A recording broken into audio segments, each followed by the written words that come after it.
बरगद का पेड़। बहुत पहले की बात है। तब जानवर, पेड़ और लोग आपस में बात कर सकते थे। उस समय एक छोटा सा गांव था। उसके पास हरे भरे मैदान में एक बरगद का पेड़ था।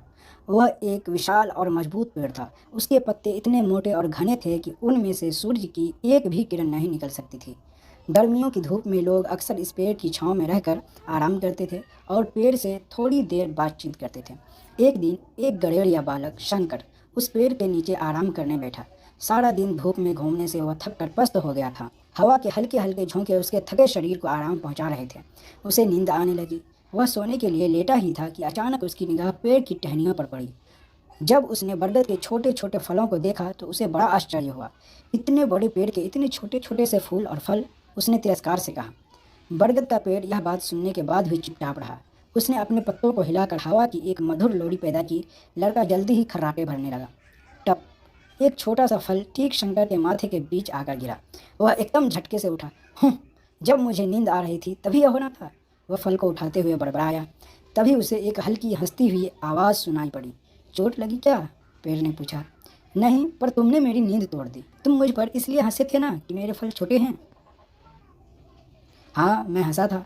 पेड़ फिर हंसा और बोला, मेरे दोस्त, अगर मेरा फल नारियल जितना बड़ा होता और वह तुम्हारे सिर पर गिरा होता तो सोचो तुम्हारे सिर का क्या हाल होता। शंकर यह सुनकर चुपचाप हो गया। उसने इस बारे में तो सोचा ही न था। वह बोला, अच्छा बरगद दादा, मुझे कुछ और बताओ।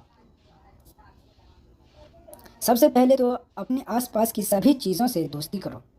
हम सबको एक दूसरे की ज़रूरत पड़ती है। मधुमक्खियों को ही देखो, उनकी ही मदद से मेरे फूल फलों से बदलते हैं। ज़रा चिड़ियों को देखो, उनके घोंसले मेरे पत्तों में हैं। चिड़ियाँ सारा दिन मेहनत करके अपने बच्चों के लिए कीड़े इल्लियाँ तलाशती हैं। क्या तुम्हें पता है कि इससे मेरा क्या संबंध है? नहीं, क्या? इल्लियाँ मेरे पत्ते खाती हैं, इसलिए चिड़िया मेरी दोस्त हैं। वे तुम्हारी मदद भी करती हैं। तुम्हारी भेड़ों को पर्याप्त मात्रा में घास और पत्ते चिड़ियों की बदौलत ही खाने को मिलते हैं, क्योंकि चिड़िया घास पत्ते खाने वाले कीड़ों पर नियंत्रण रखती हैं। पर यह कहानी यहीं पर ख़त्म नहीं हो जाती। अच्छा बरगद दादा, तो आगे? ज़रा अपने पैरों के पास देखो, वहाँ पड़ी पत्तियाँ सड़ जाती हैं। केंचुए मिट्टी खोद कर बाहर आते हैं और इन्हें खाते हैं। केंचुओं के द्वारा बनाए गए छेदों के जरिए ही मिट्टी में हवा घुसती है। इससे मेरी जड़ें मजबूत होती हैं। मजबूत जड़ों के कारण मैं खुद मजबूत होता हूँ। क्या अब मेरी बात समझ रहे हो?